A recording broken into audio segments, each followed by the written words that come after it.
Hello മക്കളെ, ഈ പ്രാവശ്യത്തെ ഓണം എക്സാമിൽ നിങ്ങൾ ഉദ്ദേശിച്ച രീതിയിൽ നിങ്ങൾക്ക് പെർഫോം ചെയ്യാൻ പറ്റിയിട്ടുണ്ടോ? ഈ ഒരു കാര്യം ഉറപ്പാണ്, കുറേ കുട്ടികൾക്ക് നിങ്ങൾ ഉദ്ദേശിച്ച നിങ്ങൾ പ്രതീക്ഷിച്ച മാർക്ക് നിങ്ങൾക്ക് കിട്ടാൻ ചാൻസ് ഇല്ല. അത് നിങ്ങൾ ഒരുപക്ഷെ തീരെ ശ്രമിക്കാത്തതുകൊണ്ടായിരിക്കില്ല, പക്ഷെ എന്തുകൊണ്ടൊക്കെയോ അങ്ങനെ പറ്റിപ്പോയി. ഇനി ഈ ഒരു പ്രശ്നം നമുക്ക് ശരിയാക്കാൻ പറ്റുമോ? എനിക്ക് ഉറപ്പാണ് നിങ്ങളിൽ പലരും ഒരു കുഴിയിൽ വീണ ഒരു ഫീലിംഗ് ആയിരിക്കും ഉണ്ടാവും. കുഴിയിൽ നിന്ന് പുറത്തേക്ക് വരാൻ പറ്റാത്തൊരു ഫീലിംഗ് നിങ്ങൾക്ക് ഉണ്ടാവും.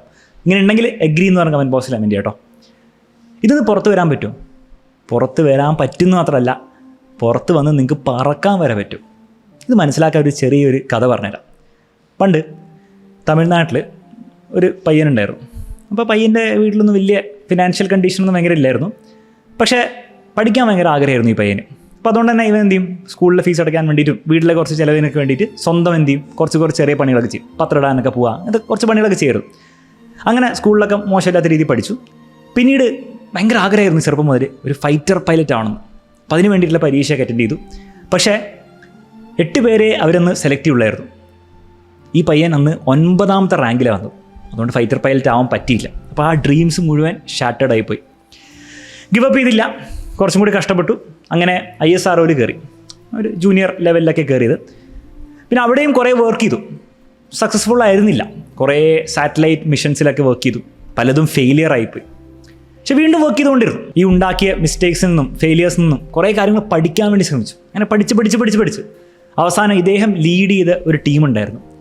ആ ടീമാണ് ഇന്ത്യയിലെ ഫസ്റ്റ് ഇന്ത്യ തന്നെ ഉണ്ടാക്കിയ സാറ്റലൈറ്റ് ലോഞ്ച് വെഹിക്കിൾ ആദ്യമായിട്ട് ലോഞ്ച് ചെയ്തത്. ഇദ്ദേഹം ആരായിരിക്കും എന്നുള്ള കാര്യം നിങ്ങൾക്ക് ഏതാണ്ട് ഒരു ഐഡിയ കിട്ടിയിട്ടുണ്ടാവണം. കിട്ടിയെങ്കിൽ കമൻറ്റ് ബോക്സിൽ കമൻറ്റ് ചെയ്യാം.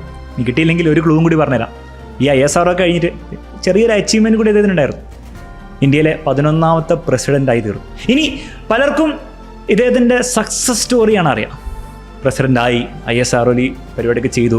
അതിനുശേഷം പ്രസിഡൻ്റ് ആയതിനു ശേഷം ഭയങ്കര പീപ്പിൾസ് പ്രസിഡൻ്റായി, അല്ലേ, ഭയങ്കര എല്ലാവർക്കും ഇഷ്ടമുള്ള പ്രസിഡൻ്റായിരുന്നു. പക്ഷെ അതിന് മുൻപുള്ള ഫെയിലിയേഴ്സിൻ്റെ കഥകൾ ആർക്കും അറിയില്ല. ഈ ഫെയിലിയേഴ്സിൽ അദ്ദേഹത്തിന് മാറ്റി നിർത്തിയ ഒരു കാര്യം ഉണ്ടായിരുന്നു. കാരണം ലൈഫിൽ ഫെയിലിയേഴ്സ് നേരിടുന്ന ആൾക്കാർ, അല്ലെങ്കിൽ സ്ട്രഗിൾ നേരിടുന്ന ആൾക്കാർ എല്ലാവരും സക്സസ്ഫുൾ ആവുമോ? ഒരിക്കലുമില്ല. മിക്ക ആൾക്കാരും ആക്ച്വലി ഫെയിലിയേഴ്സ് തന്നെ ആവുക, അവർക്ക് സക്സസ്ഫുൾ ആവാൻ പറ്റില്ല. പക്ഷെ ഇദ്ദേഹത്തിന് എങ്ങനെ ആവാൻ പറ്റി? അവിടെ വ്യത്യാസം എന്തായിരുന്നു എന്ന് വെച്ച് കഴിഞ്ഞാൽ, ആ ഫെയിലിയേഴ്സിൽ നിന്ന് അദ്ദേഹം ഡീമോട്ടിവേറ്റഡ് ആയിട്ട് ഇനി എന്നെ കൊണ്ട് പറ്റില്ല എന്ന് വിചാരിച്ചിരിക്കുകയല്ല ചെയ്തത്. നേരെ മറിച്ച് അദ്ദേഹം അതൊന്ന് പഠിക്കാൻ വേണ്ടി ശ്രമിച്ചു. എന്തുകൊണ്ടാണ് ഫെയിലിയേഴ്സ് ഉണ്ടാക്കിയത്, ആ മിസ്റ്റേക്സ് ഉണ്ടാക്കിയിട്ടുണ്ടാവില്ല, ആ മിസ്റ്റേക്സ് ഇനി ഉണ്ടാക്കാതിരിക്കാൻ വേണ്ടി ഞാൻ എന്ത് ചെയ്യണം എന്നുള്ള കാര്യങ്ങൾ പഠിച്ച് മുന്നോട്ട് പോയതുകൊണ്ടാണ് അദ്ദേഹത്തിൻ്റെ ലൈഫിൽ സക്സസ്ഫുൾ ആവാൻ പറ്റിയത്. ഇങ്ങനെയുമല്ല ഫെയിലിയേഴ്സ് ഉണ്ടായി, ഇല്ല ഇനി ഒരു കുഴപ്പമുണ്ടാവില്ല, ഞാൻ അടിപൊളിയാണ്, ഞാൻ ഇനി ചെയ്യുന്നതൊക്കെ ശരിയാവും, അങ്ങനെ പോലുമല്ല. അതൊന്ന് പഠിച്ചു, എൻ്റെ മിസ്റ്റേക്സ് ഞാൻ ഉണ്ടാക്കി, ഞാൻ തെറ്റുകൾ ഉണ്ടാക്കിയിട്ടുണ്ട്, ഞാനത് ഉണ്ടാക്കാതിരിക്കാൻ ഞാൻ എന്ത് ചെയ്യണം എന്ന ചിന്തയിലൂടെയാണ് ആ സക്സസ്സിലേക്ക് എത്തിയത്. ഇത് നിങ്ങളോട് പറയാൻ കാരണം വെച്ചാൽ, മക്കൾ നിങ്ങളുടെ ലൈഫിലും ഇങ്ങനെ തന്നെയാണ്. നിങ്ങളിപ്പോൾ ISROയിലൊന്നും അല്ലായിരിക്കും പണി ചെയ്യുന്നത്. പക്ഷേ നിങ്ങളുടെ സ്കൂൾ ജീവിതത്തിൽ നിങ്ങളുടെ ഈ ഓണം എക്സാമിൽ നിങ്ങളുടെ മാർക്ക് കുറഞ്ഞു, yes it is A failure. പക്ഷേ ഇത് അവസാനമാണോ? അല്ല, ജസ്റ്റ് ഒരു സ്റ്റാർട്ടിങ് മാത്രമാണ്. നിങ്ങൾക്ക് അവസാനം സക്സസ്ഫുൾ ആവേണ്ടത് നിങ്ങൾ പബ്ലിക് എക്സാമിൽ, അല്ലെങ്കിൽ 10ാം ക്ലാസ്സിലെ 12ാം ക്ലാസ്സിലെ A+ഓ 90% ഒക്കെ ആയിരിക്കും. അതിലേക്ക് എത്താൻ ഇനിയും സമയമുണ്ട്. പക്ഷേ നിങ്ങൾ ഒരു തീരുമാനം ഇപ്പം നിങ്ങൾ എടുക്കണം. ആ തീരുമാനമായിരിക്കും നിങ്ങൾ ഇനി സക്സസ്ഫുൾ ആവുന്ന കാര്യത്തിനെ ഡിസൈഡ് ചെയ്യാൻ പോകുന്നത്. അതെന്താണ്? നിങ്ങൾ എന്ത് മിസ്റ്റേക്കാണ് ഉണ്ടാക്കിയെന്നുള്ള കാര്യം നിങ്ങൾ കൃത്യമായിട്ട് ഐഡൻറ്റിഫൈ ചെയ്തേ പറ്റുള്ളൂ. നിങ്ങൾ പ്രോപ്പറായിട്ട് കോൺസെപ്റ്റ് മനസ്സിലാക്കി പഠിക്കാത്തതാണോ, ഡെയിലി പഠിക്കാത്തതാണോ, റിവൈസ് ചെയ്യാത്തതാണോ, അല്ലെങ്കിൽ ഹിന്ദി പോലത്തെ സബ്ജക്ട്സിലൊക്കെ നിങ്ങൾ പ്രോപ്പറായിട്ട് അതിന് വേണ്ടി അറ്റൻഷൻ കൊടുക്കാത്തതാണോ, എന്താണെന്നുള്ള ഓരോ ആൾക്കാർക്ക് വേറെ ഉത്തരങ്ങളായിരിക്കും. അത് നിങ്ങൾ കണ്ടുപിടിച്ചേ പറ്റുള്ളൂ.